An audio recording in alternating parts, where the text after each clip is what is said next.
Welcome, everyone. I think we'll get started. I'm Xerxes Spencer, Director of the Reagan Fasel Democracy Fellows Program here at the National Endowment for Democracy. On behalf of NED's International Forum for Democratic Studies, I'm delighted to welcome everyone to today's presentation. 30 years after Mongolia's democratic revolution, has democracy delivered for all?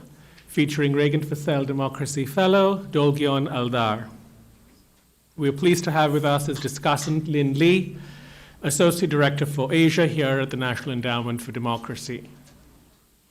As many of you may know, the Reagan Fasel Democracy Fellows Program is an international exchange program funded by the US Congress, through which some of the world's most dedicated human rights defenders, journalists, scholars, and activists conduct independent research and outreach projects here at the NED.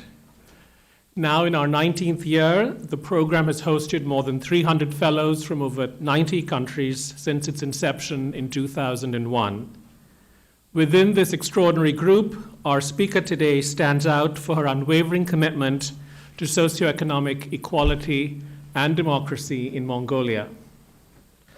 Dolgion is a former CEO and current board member of IRIM, that's IRIM, the Independent Research Institute of Mongolia, one of Mongolia's preeminent think tanks promoting independent research and analysis of governance and social issues.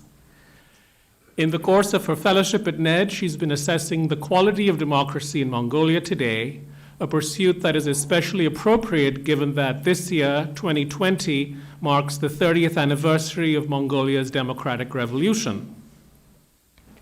In the context of widening gaps between the rich and the poor in the country, Dolgion will seek to address the key question, has democracy delivered for all in Mongolia?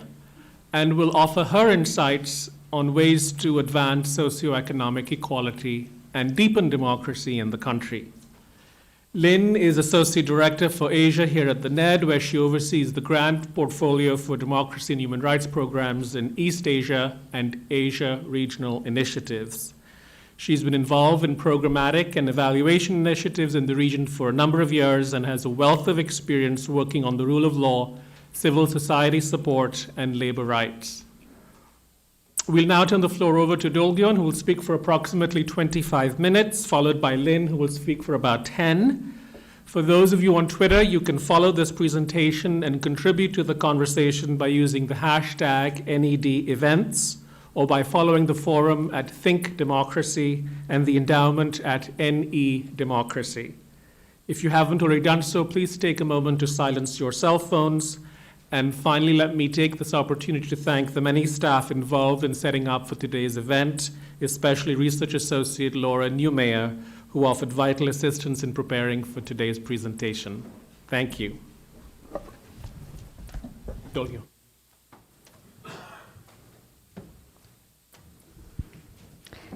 Thank you, everyone, for coming today. First of all, I would like to thank the National Endowment for Democracy for hosting me, and also the wonderful team, Reagan Fasel Fellowship Program headed by Xerxes Spencer, and of course the Research Associate Laura. I'm very grateful for this opportunity. Today I would like to draw your attention to how democracy is sliding in Mongolia and why inequality is causing, or to some extent contributing to this decline. Just briefly, so I already give you my insights. So just before I start, I would like to briefly kind of refresh memory of the starting point. As many of you already know, Mongolia is the second communist country in the world after Russia in 1921. And also it's been under the communist regime for 70 years, one of the longest country to be a communist in the Soviet bloc. But starting from 1989, in December, we had our first democratic movement. And in 1990, it continued, and the whole year was a continuation of different democratic revolutionary protests and dialogue and negotiations. And of course, there are many articles or scholars who, including Professor Fish, who argued that Mongolia's democratization in a way was unique in the way that it didn't have any of the normally expected prerequisites, such as economic development or past history of democracy, etc. But at the same time, Mongolia also didn't have factors that could hinder democratization, such as high amount of natural resources or one figure that's like a father figure or mother figure in the country, etc. So given this long history of communist regime, given this lack of prerequisites, somehow Mongolia made a successful democratic transition. And so today we are one of the few free countries in the region. As you can see, it's a map by Freedom House, and it shows, classifies countries based on their civil and political liberties. So recognizing the fact that during the last 30 years, Mongolia didn't slide back to authoritarianism like many of the post-communist transitions in the Central Asian region did. Mongolia retained its resilience in democracy. So we've been praised to be an oasis of democracy or an island of democracy by the international community, so it's good news. But the other indicators, as you can see by, for example, varieties of democracy or economic intelligence unit, our democracy is not perfect. We are still electoral democracy, not full liberal democracy, and also flawed democracy. So we have a lot of room to improve ourselves. So given the fact that Mongolia is, sorry, I'll just keep it on that way. Given the fact that Mongolia is democracy in the region, why is that important? Why should the US or any other country worry or know about this country? So first, I would like to argue that for the sake of democracy itself, when Mongolia first transitioned, many people questioned, maybe democracy is not possible in Asia. But then it proved that democracy is possible in Asia or any other new emerging countries.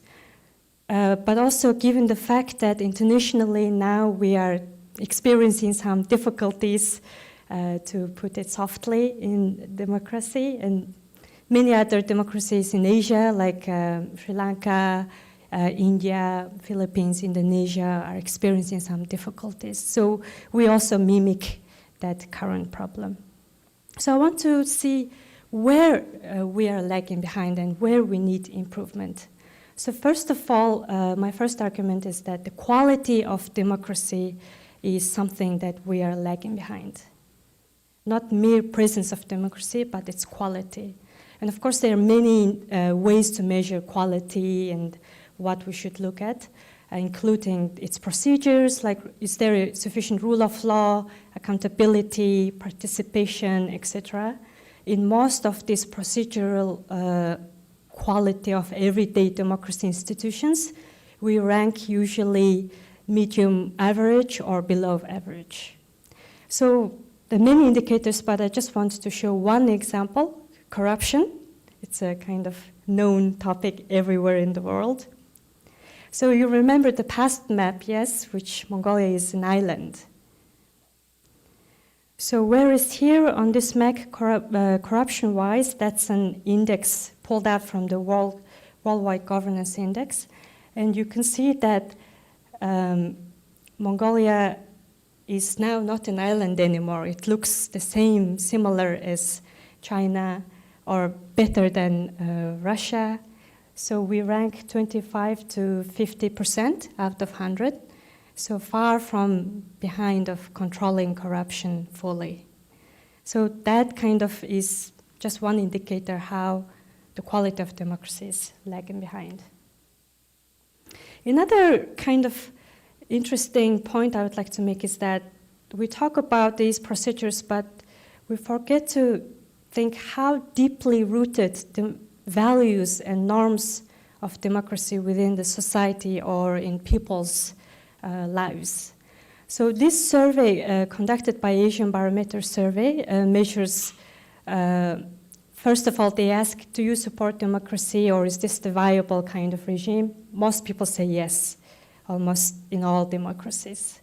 Because in survey, most people tend to agree with statements rather than disagree.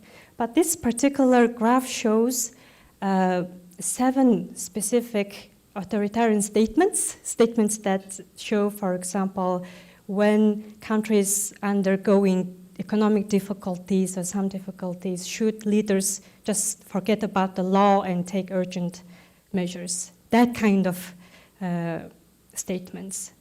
And the participants have to actively reject, no, we need to commit to rule of law, we need to commit to accountability.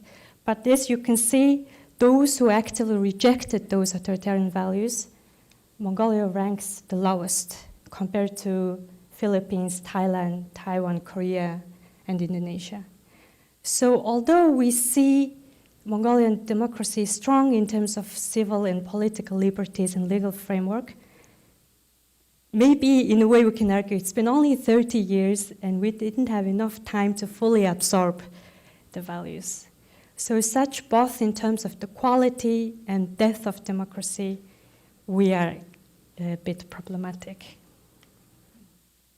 So why is that problematic? Because it gives way for the political elite or the powerful people to exploit that situation and to advance gradually and slowly undemocratic behavior and culture. And that's one of the most dangerous aspects of lacking liberal democratic values. So here is a picture. I put it forceful approach. So there are many events that happened in the last 20 years, I would say, start beginning from 2000, that are gradually shifting towards more authoritarian decline, I would say. So I just pulled up 2 examples because I need another presentation to go through all the events.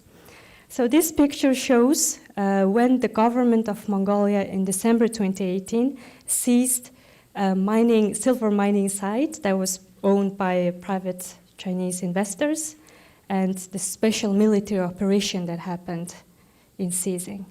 So why is that problematic? Because there was no court ruling before that. There was no information about it before. Suddenly we see on live TV and social media the head of the cabinet secretariat along with military organizing this operation. So it was quite shocking to see that the state can just go and kind of close a mining site like that. And of course, some people really supported it because mining is our wealth and the state needs to show its iron fist, etc. But we also have more subtle and soft approach that are being used for the last 20 years also. One example is on New Year's Eve,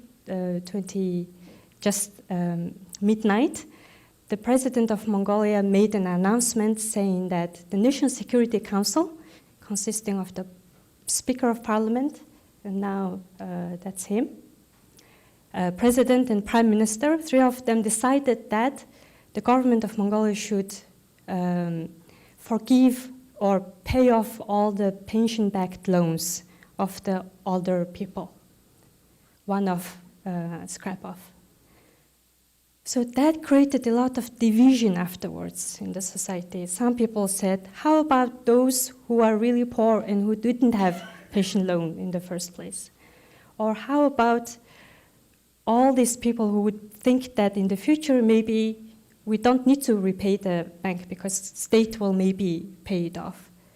So it created big division. But most importantly, what it showed is that there was, first of all these decisions that just these 2 cases both showed that the authorities went beyond their legal rights, their constitutional rights. National Security Council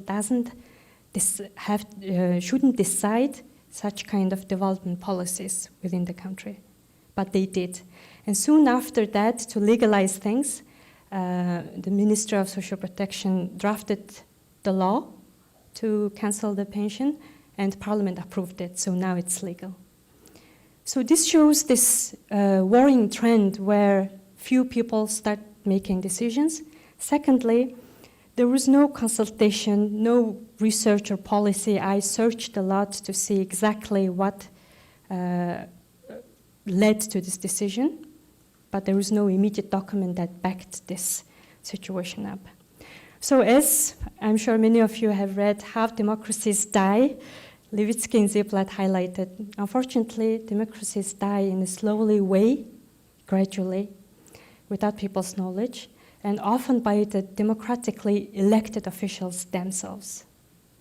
So that's why we see this worrying trend, not just on numbers and graphs and deaths and governance corruption, but also in real-life events. So the experts evaluated the state of democracy for the last 30 years. And as you can see from this graph, understandably in early 1990s, majority of the experts viewed that Mongolian democracy is rapidly progressing. But now you can see the amount of red color here, which is regressing, is increasing year by for each 4 years during the election. And now, for the first time between 2012 and 16, majority of the experts viewed that Mongolia's democracy is generally regressing.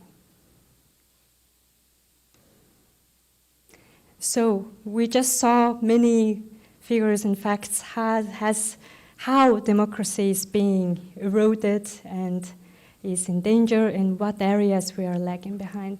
Then we have to ask the question, why? Why this is happening, not just how it's happening. So to answer that question, coming from a social background and sociological background, of course, the obvious area where I look at why is the society and the people. So I formulated this question, has democracy delivered for all? And you'll see why this question is important. So if I continue giving so many inequality-related, socioeconomic inequality-related indicators, it will take a lot of time also. So for the sake of time, I just chose 2 or 3 key information. So first, I wanted to show you that since 1990s here, Mongolia's economy, GDP, has grown threefold. So it has been relatively successful in terms of making sure that we have vibrant private sector, foreign direct investment, etc. So this blue line shows the increase in economy, especially around 2010 when we had the mining boom. This also helped. But at the same time, the purple graphs show the poverty rate. Please take a moment to have a look. I'll have a sip of water.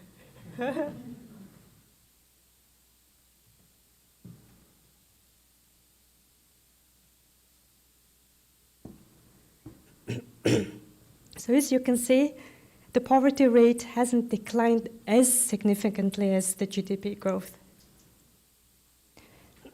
Now it's 28%, but also what I would like to show is that another 30% of the population is still vulnerable. So what I mean by vulnerable is that they live very close to the poverty line, and if any negative shock happens, they're ready to slide down back. So this graph shows the Human Development Index. We can see in the last 30 years it has increased generally, so democracy is helping economically and also human development-wise. But as you can see from the second graph, the line on top is Ulaanbaatar, the capital city. And this area, all this line, is all the other regions of Mongolia. So as you can see, the gain in Human Development Index hasn't been geographically even. There's a big gap, especially around 2010 and 11. Also, the young people in Mongolia are benefiting disproportionately from development. Today, 65% of the unemployed people make up the young people, aged between 15 and 34 years old. Majority of them are dissatisfied with how things are going in the country, but only half of them participate in general elections, whereas those aged above 60, 97% of them go and vote. And only 3% have issued complaints. So it shows that there's a big gap in terms of civic engagement for the young people. So the next question is how democracy and inequality are related. Isn't it the fact that democracy is always reduce inequality? That's why we need democracy? Or does inequality hinder democracy? So, of course, we have to ask these questions. And I did some literature review using my time here. And unfortunately, the general kind of trend in the literatures tend to say that democracies don't always reduce inequality. But the bad news is that inequality almost often hinders democracy. So that shows that in order to deal with inequality, we have to use democracy purposefully. Only when the quality of democracy is high, only when there is commitment from the political elite to reduce inequality, and only given many external factors, then inequality starts being reduced. So that's one key message I would like to convey today. So we can't just take it for granted. Oh, we have democracy, so maybe after 30 years, 50 years, inequality will be disappear just like that. So that's not the case, as we can see. So how this happens, that inequality negatively affects democracy, is first, just to make it brief, it kind of declines people's support for democracy by shifting voters' preferences for redistribution policies, or they're causing distrust in political institutions, etc. Then this democratic support decline give way to undemocratic changes to happen gradually, as we can see. Many of the independent institutions start being attacked, and accountability is reduced, etc., and which, of course, hinders the good governance of the country and cause poor services. And of course, this is a very oversimplified graph, and just to examine one kind of pathway, we have to go through a lot of other assumptions. But this kind of relationship is facilitated often by elite capture within democracies.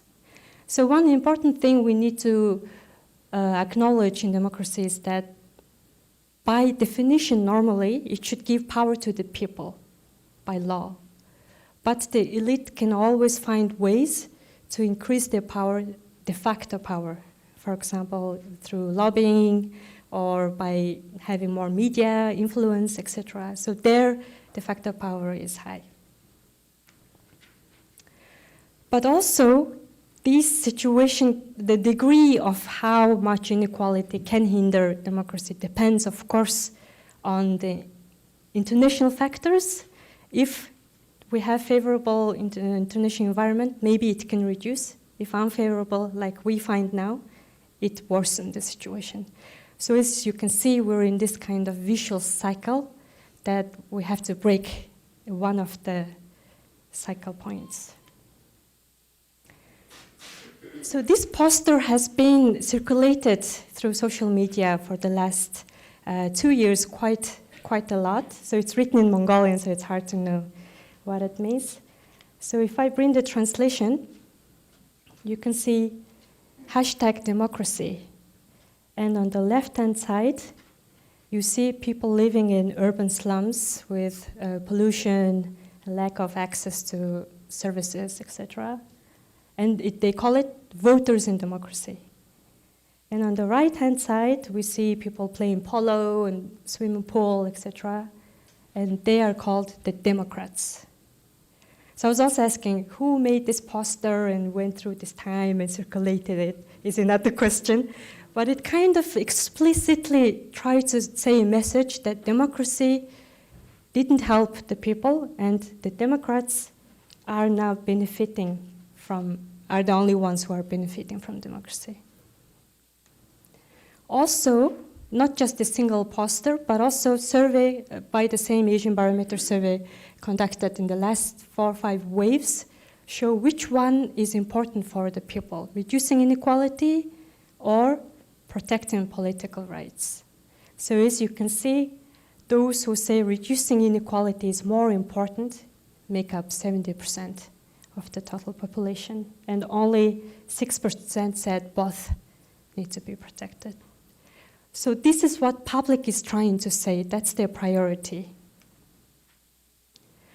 And we see this frustration, which is not being translated into effective policies and governance. So one of the results we see is the huge decline in public trust in Mongolian leadership, especially at the national level. So you can see from this graph that this yellow one is trust in parliament. So as of today, only 13% of the people said they trust in parliament. Whereas trust in president, which is also elected directly by the people, remain relatively high at 44%. It decreased, but it is still high. An interesting thing is that starting from 2017, with the current president Batulga, the rating increased again. There's a renewed trust in presidency, which signal also another difficult message that now there's a growing dialogue whether Mongolia should choose presidential system or not. One of the earlier choice we made in early 1990s was semi-presidential with strong parliament, which was a distinguishing factor from all of the other Central Asian countries. So this is another warning situation. But also as social scientists, I want to argue that we don't just need to, it's not sufficient to look only in trust in political institutions, but also look at what's going on in social relations within the country. And we see that social relations-wise, we still heavily rely on kinship, on family, and immediate kind of circles. And trust in strangers or people different than yourselves is still very low. And it's measured by other things, cooperation and etc. So given the fact that the social relations remain quite traditional, but we have to catch up so much with what's going on given the technology and globalization, all those, how can we match those two high expectations and slow change in social relations is a paradox for us. And earlier in the graph, I showed the external factors. And another bad news is that, of course, we know, for instance, the US foreign policy is kind of energy or enthusiasm about democracy has declined since 1990s. But in this vacuum or in this kind of, not just US, but Europe, other democracies as well, we have been developing a lot of close, more dependence with China and Russia in the last 30 years. And especially lately, there's more proposals if Mongolia should join Shanghai Cooperation Organization. There were a lot of dialogue about that. Special research is being commissioned now. We're economically highly dependent on China, especially foreign debt-wise, highly dependent. And China still sanctions Mongolia every time Dalai Lama comes to Mongolia. Last time it was in 2016. China imposed trade sanctions on Mongolia. So this is what's going on to do with democracy. But I would like to say that it's not a lost or unbreakable cycle that's going on. There is a lot of hope. And just to show very briefly a few examples, Mongolian civil society is still very active despite this unfavorable situation. And you can see here the student movement, We Will Not Forgive movement that was created after the big corruption scandals all over the world. And this is leaders advancing democracy. Young, vibrant leaders from different sectors have collectively addressing the issues of democracy. The White Ballot movement, the youth also led movement, which proved that people still have choice and we could still impact how elections are conducted. Community groups, a group of herders in north of Mongolia successfully gathered together and tried to say no for gold mining that was going to open, exploration license, they blocked it. And a coalition called Oha, which means let's go in English, now trying to promote youth participation in election and encourage young people to run for politics themselves, not just stay outside of politics. And of course, we have independent think tank and independent media still existing. And the main point is that they're all national, locally driven. They're driven by the young people themselves, and not just movements and one-off events, but they're institutionalized, and they found their business models and operating is normally and taking advantage of latest technological advances. So using these entry points and civil society, we need to support them if we want to address the issue of this declining democracy. So if you ask me, what should we do? Okay, we talked a lot about the issues and problems, so what shall we do? So the first and single message I want to say is that we need to support and strengthen civil society. Why civil society? Because we see that the power is being more and more concentrated with the government. But now this power needs to be rebalanced with the help of civil society. That's why I would say civil society is the key entry point. And there are many things we can do, but the key ones I want to highlight is these three key pillars, three areas. First, we need to address the quality of democracy, but especially in the domain of accountability and youth participation. Second area we need to look at is death of democracy. So we should never take for granted the civil and political rights we have now and kind of refresh it and re-energize or increase civic education in that domain. When I was a student, I used to teach at secondary school, civic education history class, and I was surprised by the curriculum. It's heavily relying on national identity. So how to grow a Mongolian citizen was the focus of civic education, whereas such things as global citizenship, civil rights were mentioned, but not given as strong emphasis as the national identity. So we need to change that, also give equal balance to civic education. And of course, in the long term, we need to address socioeconomic equality by first raising awareness among the middle and especially upper class of this current issue, and also implement short and mid-term policies that reduce such inequality. And here I have a few slides going more in detail, but I think we can discuss it during the Q&A section.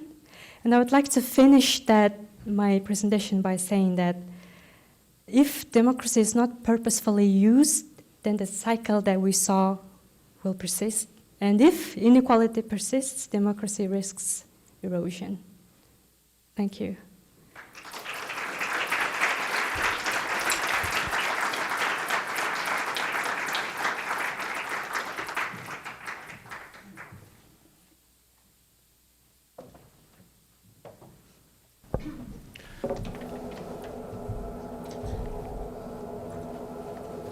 Thank you, Dolgion. That was a very thoughtful and nuanced presentation in which you tackled a complex issue and did a very good job in seeking to assess the correlation, if any, between democracy and socioeconomic inequality.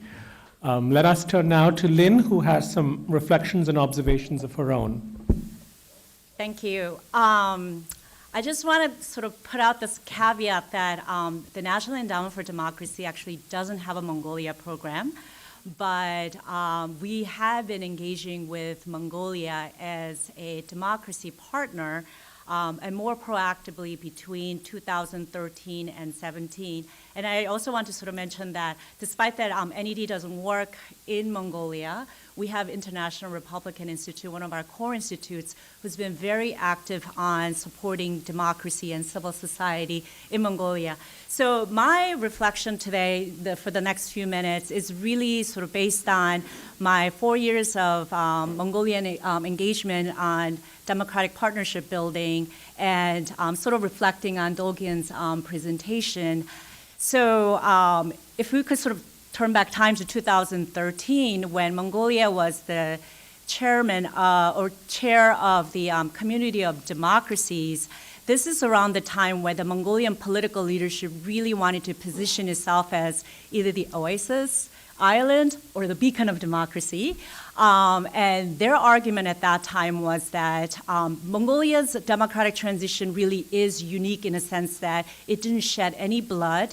The transition was smooth and successful, but at the same time, it is sandwiched between two very big authoritarian countries that could potentially influence Mongolia. So their foreign policy or national security strategy was to really stand out and be a champion for democracy in the region so that instead of being influenced by these two countries, their neighboring countries, they wanted to be the beacon. So they wanted to sort of influence their neighboring countries on the liberal values and norms that Mongolians embraced.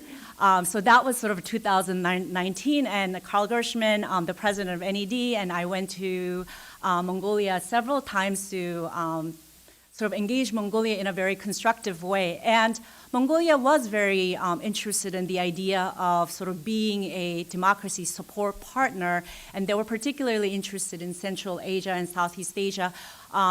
Burmese and Indonesians went to Mongolia on a regular basis just to better understand the transition. North Koreans went to Mongolia and kept asking these Mongolian partners how they were able to make that transition without shedding any blood. So it was sort of becoming a very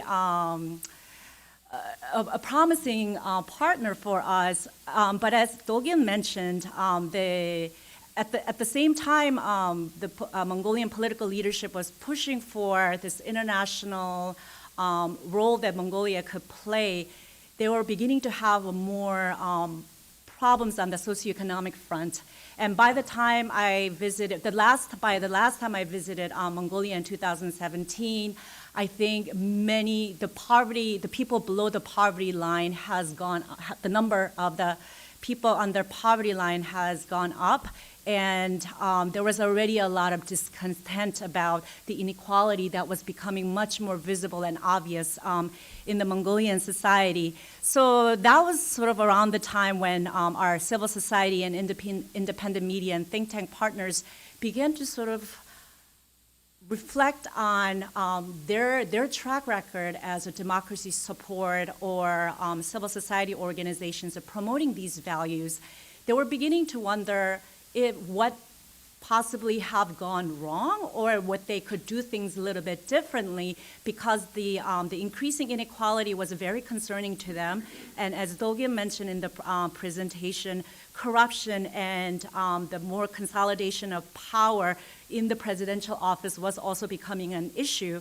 So in 2017, the last conversation I had with the civil society partners in Mongolia was that they wanted to have some time of introspection and reflection before they could sort of move on with what they wanted to focus on and how they want to reposition Mongolia in the international platform. And so since then, I haven't really been following Mongolia very closely until Dolgion came as our fellow, and we've been engaging in a number of conversations. And I have to say, I am still hopeful that Mongolia can still play that role of being a beacon in the region. If China and Russia are the reason, or some of the external factors for creating this inequality or or discontent in the country, I think that same reason can be used for Mongolians to really step up in embracing these norms and values and share that culture with their neighboring countries as well as others in the region who are sort of thinking about how to fight for their economic rights as well as the political rights. So that's sort of the international, the platform.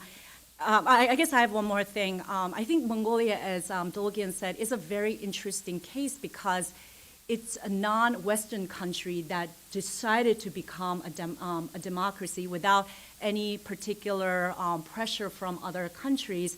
So, and then despite the struggle that Mongolia is going through as a democracy, as you highlighted, it's still very resilient. And you still have civil society movement that is sort of engaging the youth and more independent media to think more critically about what needs to be done to reform and whatnot. So I think Mongolia can set an excellent example as a non-Western democracy and show the resilience and the people's will and commitment to these norms and values to those who want to counter that democratic norms and values are not compatible in Asia. So in that sense, I think Mongolia has an important role to play. But Dolgion's presentation also sort of got me to think about a couple of issues. I've heard from several countries in Asia that we're working in that democracy has failed to deliver. And I always sort of wonder what they mean by democracy has failed to deliver. And Dolgion talked about the quality of democracy. But I think a lot of times when people say democracy has failed to deliver, like we really need to look into what they were expecting, what their expectations were of democracy and how their expectations are not met, and then the causes or the reasons for those expectations are not met. And then I think through civic education or civil society engagement or citizen engagement, I think these issues can be discussed publicly and addressed. But the other part also is the graduation part. Dolgion sort of didn't mention this during the presentation, but in our previous conversations, we talked about has the international community or the Western donors graduated. When we say graduated, we phased out our funding support for civil society in Mongolia, and that's a question that constantly comes up.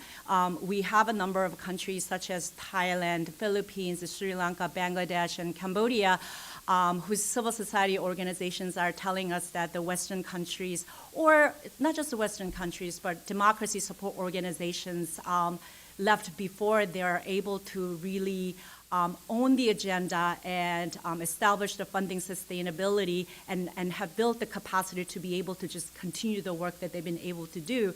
So that sort of got me to think about at what point do we, quote unquote, graduate, or at what point do we transition into a more strategic partnership with these countries that we've been engaging for years. And I think this is something for the donor community as well as the democracy support organizations to really think about, and especially in a world where democratic challenges are no longer strictly domestic, but they're interlinked and transnational in nature, and where we have to deal with these democratic challenges together. So how do we work together? How do we form partnerships? And what kind of support should take place in a case like with Mongolia that we can work together to defend these norms and values that we deeply care about? So I'm going to stop here and turn it over to Xerxes. Thank you, Lynn, for those reflections. We now have time for questions and observations from the audience. I will invite you to identify yourself if you have a question. If I may pose my very first question as moderator to you, just to follow up on what Lynn said. I too am curious to know what were Mongolian citizens' expectations in terms of what democracy was intended to deliver at the time of its democratic revolution. You mentioned in your first slide, Dolgion, how it remains a free country, according to Freedom House, and in terms of protection of civil rights and political liberties, it is still free. So one could argue that on that front, on the political and civil front, it has delivered. So minority rights, freedom of expression and association remains protected. But maybe on the economic front, it is lagging behind. What were Mongolian citizens' expectations, and might those have been perhaps overly inflated in terms of what democracy could actually deliver? Thank you for the question. Just before this presentation, I've been looking at documents and archives of 1989 democratic revolution and the banners, the protesters' banners. And what really stood out for me was in many banners, they were saying, we don't want special treatment of the political elite that was under the communist regime. For example, they went to special shops, and of course they lived much better kind of quality of life than the rest of the citizens. So citizens were dissatisfied that, and they can obviously see that some people, only few people, enjoyed much more than the population. So that was one of the key banners. And I think when the protesters were in the streets and restoring adopting democracy, they hoped that there would be at least political equality established, not just in terms of those who always vote and those who always are leaders, but more like a mobile and flexible and more equality, not only economically, but also politically. But now, 30 years later, we see similar kind of phenomenon where the few political elite or oligarch, or however, kleptocrat or any word we can use, are being in similar situation. So the frustration is different in nature, but quite similar to each other. So I think that's one thing that people hoped to change, but don't see much change now. Okay, so I see a number of hands. There's a gentleman in the back and then a couple in the front. If you could identify yourself, please. Good afternoon. Ariel Wyckoff, Friends of Mongolia, Department of State, also a returned Peace Corps volunteer. You mentioned a little bit about the role of journalism and free press in Mongolia and the way it intersects with democracy. I have many Mongolian friends, and I hear a lot of different opinions. And I think a lot of that is influenced by media. Can you talk a little bit more about the way that media is influencing democracy, about some of the independent media you mentioned, and perhaps some of the state-run media and more conventional messages and how they clash a bit? Thank you. Mm-hmm. So the role of the media in influencing democracy. Do you want to take a couple more questions? Mm-hmm. Okay. We have the woman in the front and then the gentleman in the front row. Hi, Marjorie Mandelstam-Balzer, Georgetown University. I'm interested in the tensions among ecology activism and sustainable development. You mentioned the issues of the herders who successfully blocked a mine. How is this playing out more generally in the society? And what role does it play in civic society? Thank you. And then in the very front, right here. I'm Peter Humphrey, an intelligence analyst and a former diplomat. I went to Kazakhstan 2 years ago. Didn't find a single Mongolian product in that huge country. Help me understand the failure to have commerce with such a close neighbor. And second of all, can you please tell us what the barriers to foreign direct investment are?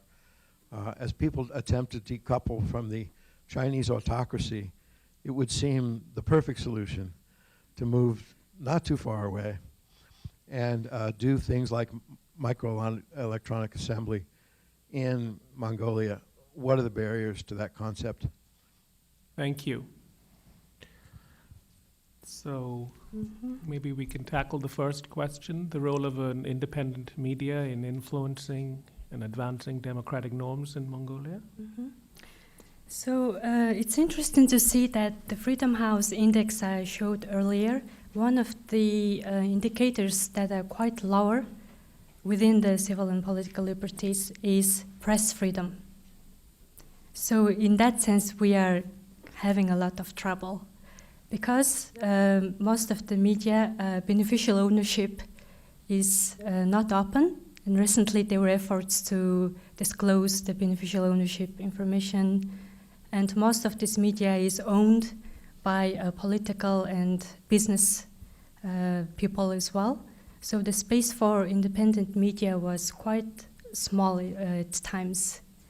But similar in civil society as well, in media we can see both the good side and the bad side constantly kind of almost battling, like in Star Wars, let's say, regularly battling with each other. But the good news is that we have now independent news agencies on social media and on the internet, and as maybe you observed that there's more and more coverage related to Mongolia abroad, in Guardian, in Washington Post, and so there's more relationship of Mongolian independent freelance journalists with outlets outside, unlike before. So these also provide avenues for overcoming this kind of shrinking space for journalism. But also we see more and more organized professionalizing journalism. So there's professional associations that deal with ethical issues of journalism and journalist council. So they're trying to do things in an ethical way. So I see that it will take time, but the journalists are starting to be organized, not by the state, as it used to always be, but now by themselves, and often led by young journalists who studied abroad or who have been working in Mongolia for a long time, decided to have more governing bodies. So that's one positive trend, I say. And on the question of ecology activism and sustainable development and tension related to mining issues, I think it's a very key point for Mongolia. So if you remember this oversimplified scheme I showed, how inequality and democracy play together, the context of natural resource abundance is very important. It's one of the key factors that influence these interrelationships. So many studies show that in the context of high natural resource abundance and dependence, democracy tend to reduce inequality more than those countries that don't have natural resources. So maybe we can ask the question, the counterfactual question, what if we didn't have democracy? Maybe we would have even worse poverty or even worse inequality also. The fact that we have at least some functioning accountability systems and some room for community groups and herder groups to organize themselves and influence policy has maybe saved us from a lot of potential bad kind of fate. So we should see, I think, from both sides. And I think the role of the community groups have been tremendous in civic space and showed that their collaborative approach they take, and when they collaborate with also human rights defenders abroad and gain the support of the public, it can be successful. But also, of course, just like in the case of journalism, we see bad ecology activists, of course, those who employ a lot of ultra-nationalist approach and attacking selectively only certain mining sites, which often tend to be Chinese-owned mining sites, and demand measures that are extra-legal, or close it, seize it, or these kind of activities. So that's where the fine line lies. So we shouldn't condemn community groups for organizing, but also we shouldn't support those who are kind of calling for ultra-nationalist or xenophobic messages. And the last question about why Mongolia is not succeeding in exporting its products in especially neighboring countries, etc. There are many projects lately in the government initiatives trying to diversify the economy, reduce the mining dependency by increasing export. But one of the key barriers, of course, the fact that we are landlocked, the infrastructure development within the country is generally low in terms of railway, road transportation, air transportation is very expensive. And most of the products we produce are kind of mass products, coal, which we can't just sell one or two things at high price, but they're low price but high value. So the very products we're producing within the limited infrastructure and landlocked by two neighbors pose a lot of hindrance. But lately we see a lot of initiatives, good ones, especially in the IT sector. So I know a few Mongolian IT companies who are now working in Myanmar, Philippines, exporting their products. And this doesn't cost infrastructure cost, so it's a very valuable idea, and we see increased Kashmiri and value-added products. And there have been some attempts to also have responsible mining, kind of gold mining as well, using not just exporting the raw gold, but also making products out of it.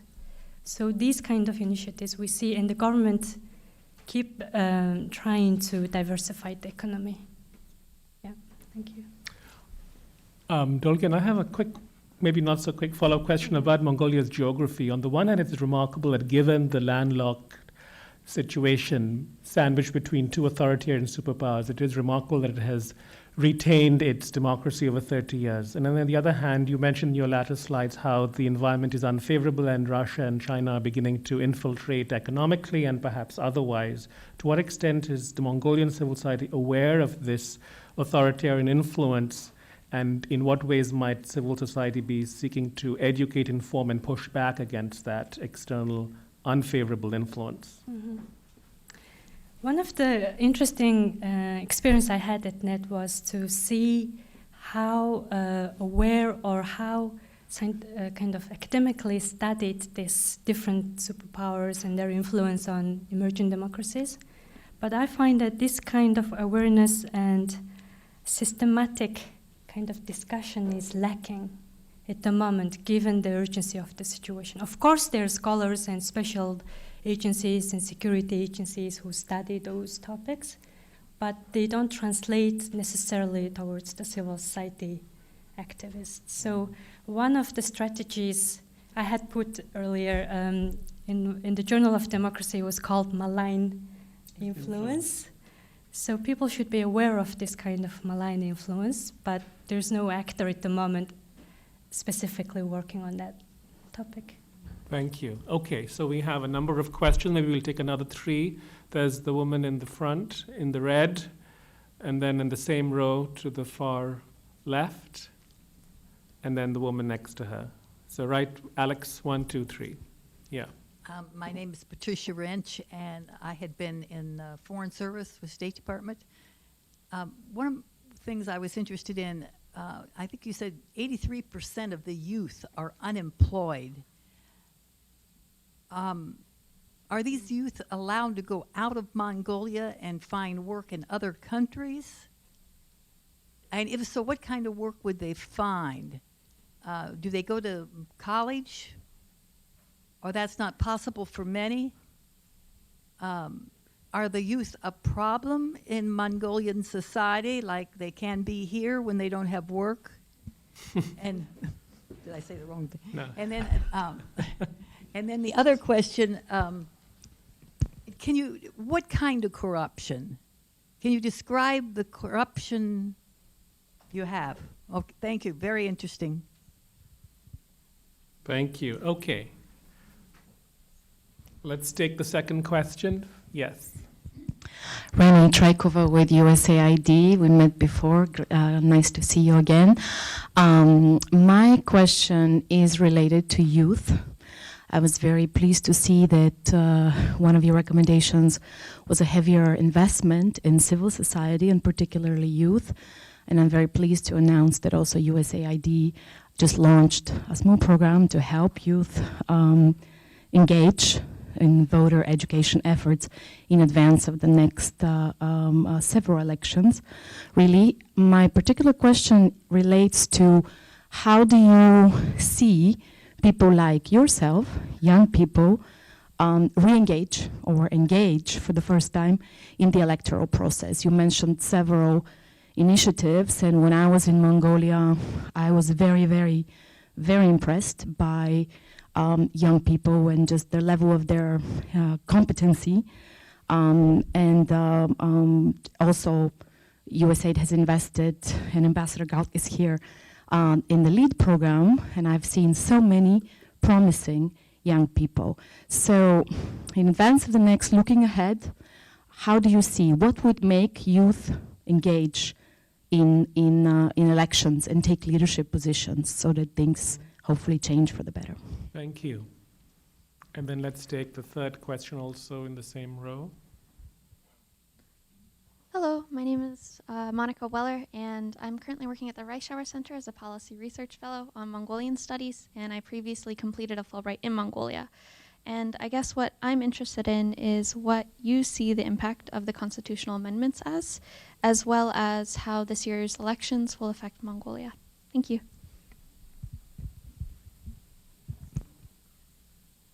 Thank you. Okay, so shall we begin with Patricia's question about youth unemployment?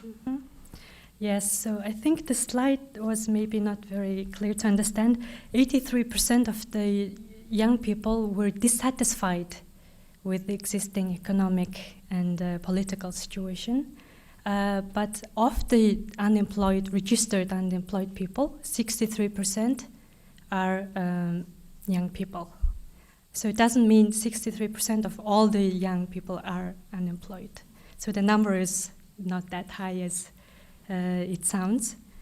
And in terms of the opportunity to leave the country and study abroad, there is possibility, and there are a lot of, luckily, programs like Fulbright program, Chevening scholarship, Japanese scholarship, etc., that really help students from Mongolia to study abroad and come back. Australia also is one of the big countries that host Mongolian scholars. I'm one of the beneficiaries of the Chevening scholarship in 2010. So we see that this kind of partnership is very important, bilateral partnerships and opportunity for them to study abroad. And also a lot of Mongolian young people study abroad and also work abroad. So there's debated question about whether they should come back, if they're not patriotic enough, if they stay abroad, etc. But most of the time, we think that it's good if people study abroad and bring new ideas and skills back to the country, because they always have connections. Minimum, they provide remittance to the country, so it always helps. But if, of course, this situation and high level of frustration continues, it's dangerous and we can't take things for granted. So that's why one of the key messages today, the tipping point, comes here. So it's on the verge where some young people who have returned are on the brink of making decisions. Maybe we should go back to where we were studying or living. Of course, those who have opportunities. So that's risky. And she was wondering about if you could give us examples of corruption in Mongolia. Mm-hmm. Yes, we have all kinds of corruption, all levels, starting from petty corruption, where people bribe to receive social services. The highest one, according to the latest Asia Foundation study, was to receive medical services in health services. Small kind of bribing was very high. But then from there to medium and grand corruption, to offshore and all the kleptocratic international global one. So we have the full scale of corruption. unfortunately. And there we have an anti-corruption agency, independent agency, and my institute, IREM, we work with them a lot to train civil servants, and we monitor government activities based on transparency level. So we see generally people's awareness towards corruption increasing, because compared to early 1990s, we see that people flagging corruption is the number one issue that we need to tackle is increasing. So although Transparency International's corruption perception index seem to be increasing and alarming, on the other hand, it's a good sign because people are becoming more aware that, oh, I have given cost or money that I shouldn't have paid for receiving this. So this person is dissatisfied. So awareness is there. So now the next question is, how do we reduce those bureaucracy and different barriers, and especially at the grand level?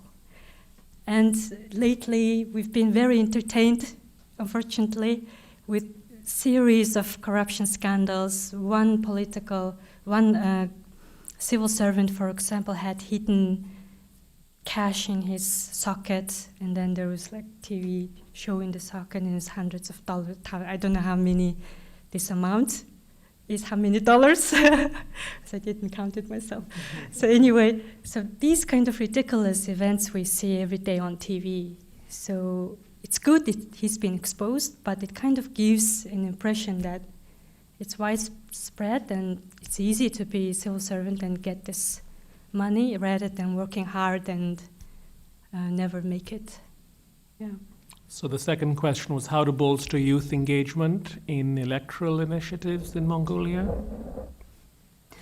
I think this previously, until recently, I was very advocating for youth engagement in terms of giving their voice, demanding accountability, etc. So more like a civil society activist style. But now I'm encouraging more and more direct participation. Maybe why don't you run for politics yourselves? Or why not be an active member of a political party and help with the internal governance of the political party? And I think one key way to start this process is with local elections. Because we have a small kind of parliament-like representative councils at all levels, from sub-district, district, province, and national.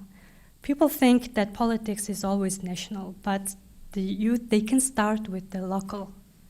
And I know a few very good examples. For example, in Sidlingamek recently in the north of Mongolia, one of the political party youth kind of generation decided to run, and they were successful. They got majority of the seats, and they are now more confident, so they're considering maybe running for the district level, next level. So I think maybe encouraging them to run at the local level is a direct, measurable, and kind of key entry point also.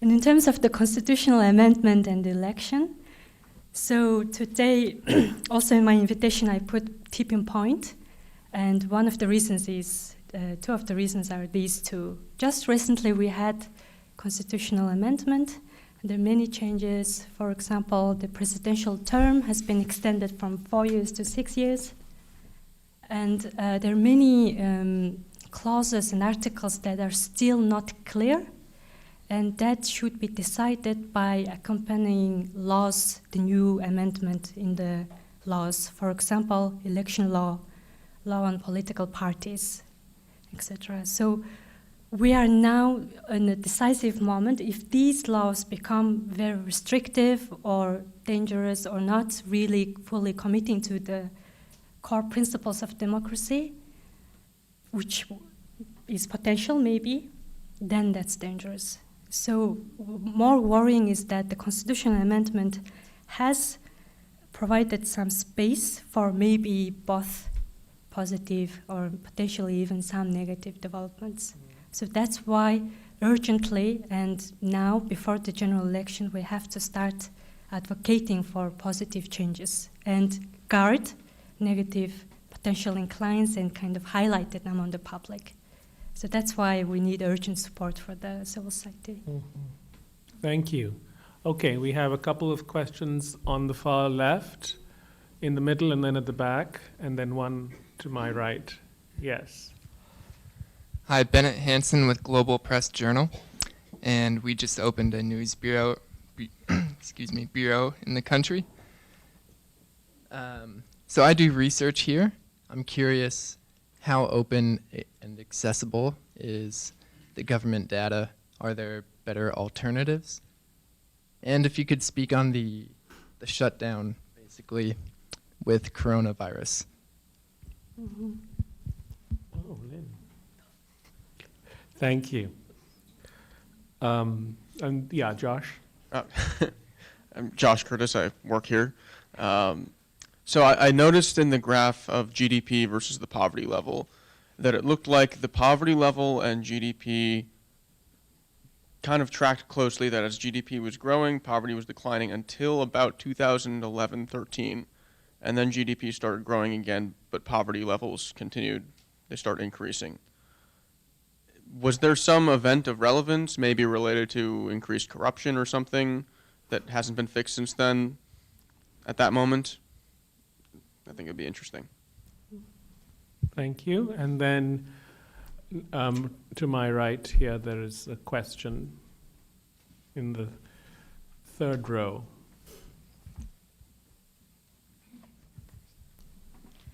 Hello, my name is Uyanga Tsalmanhu. I'm actually Mongolian, but I work as a program associate for the Center for International Private Enterprise. I work on their Asia team. And I think one of the topics of your presentation was inequality. And when I think of inequality in Ulaanbaatar or Mongolia, the first thing that comes into my mind are the Ger districts. The Ger districts are a huge symbol or representative of socioeconomic inequality in Mongolia, and is also a source of the air pollution problem that is really prevalent in the city. And this question is in regard to your personal opinion. What do you think would be an effective solution to decreasing inequality in the Ger districts and the rest of the city or the country? And what kind of policy or just propositions would you give if it were up to you? Thank you. So the first question had to do with how accessible and open is government data, and then shut down coronavirus. Thank you for the interesting questions. Yes, on one of the hopes of democracy resilience slides, because of limited time, I removed one of my very cherished slides. It was very hard to let go, on legal framework, legal environment.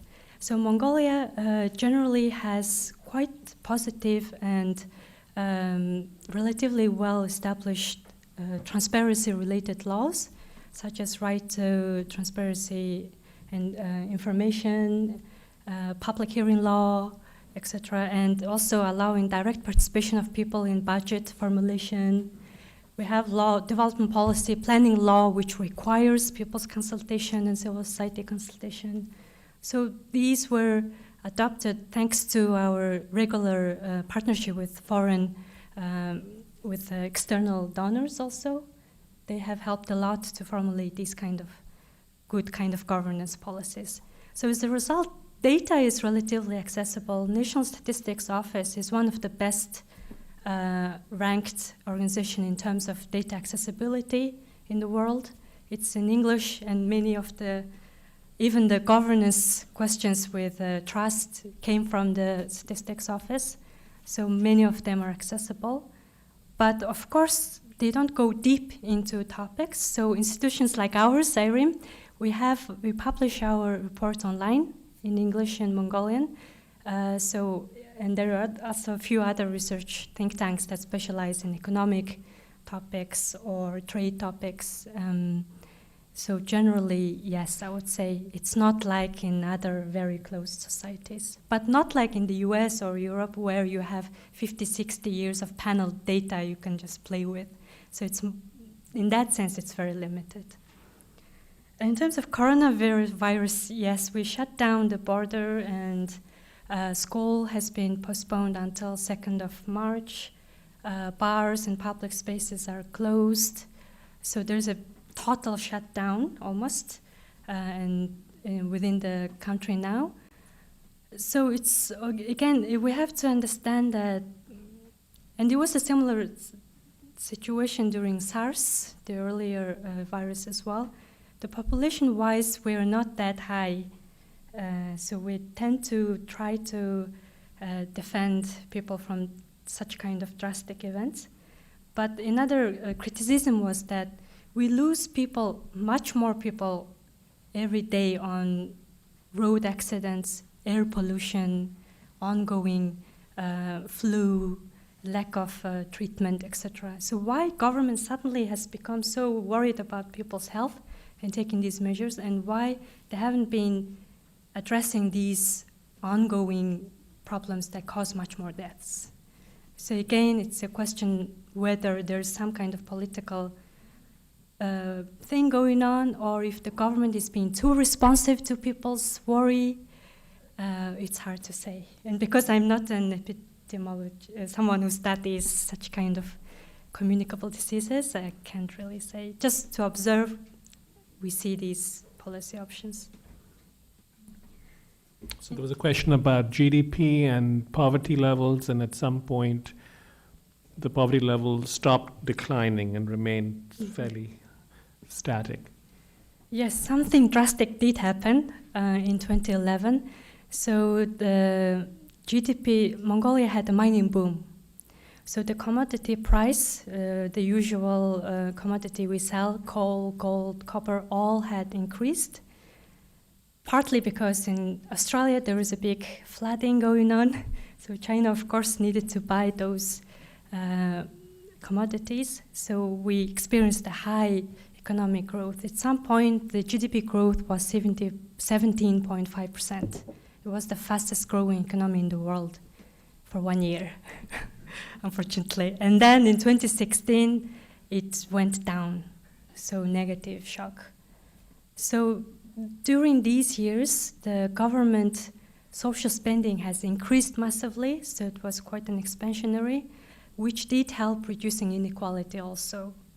So it's hard to say because many people criticize our government keep distributing money and the social assistance is not targeted, and populist, etc. But at the same time, of course, it can be improved, but there are evidence that these helped reducing poverty and preventing maybe further inequality. So we need to be very careful when talking about ineffectiveness of social spending and topics like that. And Ger district, it's a very interesting and key social problem in Mongolia. In my opinion, one of the reasons why it got to such a big problem we face now is that until 2010, the city of Ulaanbaatar didn't recognize Ger district as official part of Ulaanbaatar. So it pretty much left it, and it considered it as temporary settlement. Not in 2010, I forgot the actual date, but something quite late in 25 or 6, something like that. It left it for a long time without any infrastructure, without foreseeing the future migration, rural-urban migration. And now what we see is that only recently, around 2009, we start seeing more kind of attention. What should we do with Ger district? But it's considered as more like a problem rather than an opportunity. So even the approach, the question we ask, what should we do with Ger district? Should we remove it? Should we resettle everybody and put them in apartment blocks, etc.? So our approach is very wrong to start with, I think. So we have to start asking, there's a community there, there's a way of life there, how can we improve it without hindering their existence and dignity? So I think that's the approach we should take. And recently, there's so many studies on that, and most of them advise just improve the infrastructure and basic services there, like sanitation, waste management, education, transportation, etc. And many of the inequality, dissatisfaction come from there too also. People don't want too much, they just want basic public services.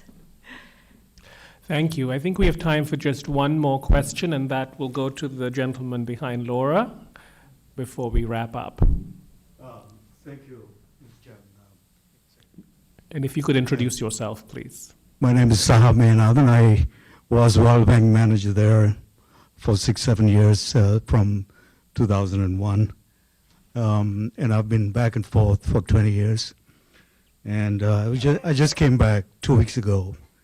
And the big crisis there was really this pension forgiveness. And everybody was up in arms. The demonstrations out in the streets. And this just goes to show the issue of privatizing gains and socializing risks in terms of governance. Apart from that, my basic issue really is, and I would like to congratulate Dolgion on the presentation, because she's really gone to the heart of the issue of democracy and equality and whether it is delivered after 30 years. I was actually very optimistic when I left after 7 years of working there. But, looking back, over, 15 years, I feel a sense of disappointment in the sense that I would have expected Mongolia to have gone to greater heights. At the end of at the heart of the problem, really, I think is really the institutional governance framework. The whole issue of elite capture, the whole issue of state capture, the whole issue of the institutional paralysis that is going on right now, and the way in which the governance and the apparatus of democracy, constitution, and everything is undermined. And the narrative is not a good one, as I see. So I'd like to ask Dolgion, as the new generation, if the past generation has captured, if the past generation has disappointed, what is your generation going to do about it? Thank you. Thank you. No pressure. Thank you so much for the question. I think these pictures I showed on the slides, it's just a kind of very small pool that I showed, but these kind of movements and youth kind of awareness that we can't just let kind of the corrupt people run again and expect them to suddenly change their mind and suddenly improve the situation is unrealistic. So I think now there's more and more demand for third party and new generation of eligible candidates that run for politics. But also at the same time, because our population is so small, it feels like every single person counts in every single sector. For example, if it's in biology, we have only 2-3 experts per area, and we don't have many people or pool. So that's why, and one good thing in Mongolia is that most people are aware of that, and they have a strong sense of commitment and duty for their country. So I think this is a positive side. People are not disillusioned and completely fed up and trying to flee, but instead they're trying to fix. But these coalitions and enthusiasm and kind of moment need to be sustained. And how they can be sustained is through existing organizations, like I showed IREM or media or political parties, NGOs. They need to incorporate more and more young people themselves. Some of the NGOs need to also change their blood, I would say a little bit. And there should be more kind of awareness, not just aiming you young people, oh, you go and run for politics, but for the other generations also saying, give them opportunity to also take control of their own fate. Because most of the negative attitudes towards young and especially women come from the previous generations. You are young and we still have some cultural age barriers. So what do you know? We need some experienced people. They just raised the age for president also, so which indicate that they still value, or maybe we need more and more older people. And unfortunately, we can't just only rely on young, because in 1990s, it was the young people, and we had hoped that around 2008, there was another generation of young people, and we hoped that, and maybe this time, it might be similar. So that's why I think the very key is the institutions, the institutional capacity rather than the individuals themselves. And I think many of the future work should focus on how to establish strong institutions that can bridge between generations and between different sectors and politics and civil spaces.